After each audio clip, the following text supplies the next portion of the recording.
How falsified documents brought down a plane. Yak Service Flight 9633 was a charter flight from Tenoshna Airport in Yaroslav, Russia to Minsk National Airport in Belarus.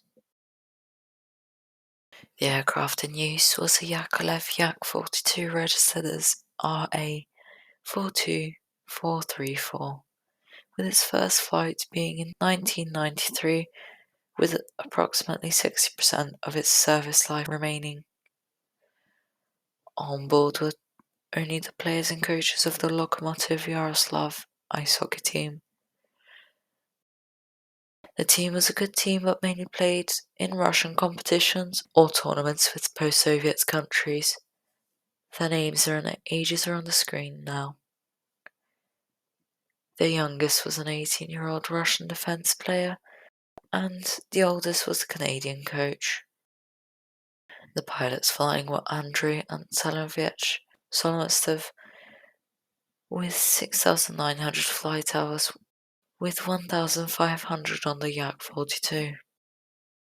Next was First Officer Igor Konstantinovich Zevelov, who had 13,500 flight hours, with 614 on the Yak-42. Finally was Flight Engineer Sergei Valeryevich Zuralov, whose flight hours were not released to the public. There were a few problems surrounding the crew. Firstly was that they did not have the proper training to fly the Yak-42, and this was mainly due to Yak Service's poor safety procedures.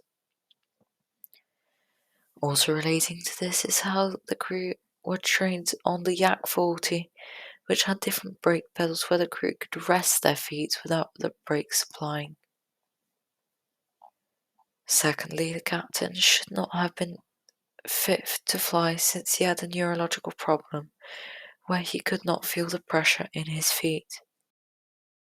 Lastly, the captain and first officer both falsified documents to be able to have permission to fly the Yak-42. The captain's neurological problem was not mentioned. The plane lined up on runway 0523.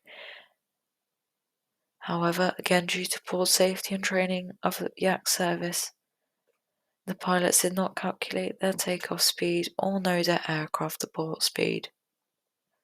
Despite this, the pilots started their takeoff roll. The captain, who had the neurological problem, pressed on the brakes as the plane was lifting off. This greatly reduced the lift of the aircraft as the plane pointed the nose down. The pilots reached the end of the runway and pulled up as much as they could, and after the captain released the brakes a little, the nose went up and the plane started pitching vertically. The flight engineer put the engines to idle in effort to save the airplane. The plane stalled and hit an antenna and crashed into the Volga River. The plane disintegrated on impact with only the tail being intact. 2 people initially survived, but 1 died in hospital. In total, 44 people died. The cause of this accident was found to be insufficient training of the crew, poor procedures at Yak Service, and pilot error. Thanks for watching. Please like and subscribe. Thanks.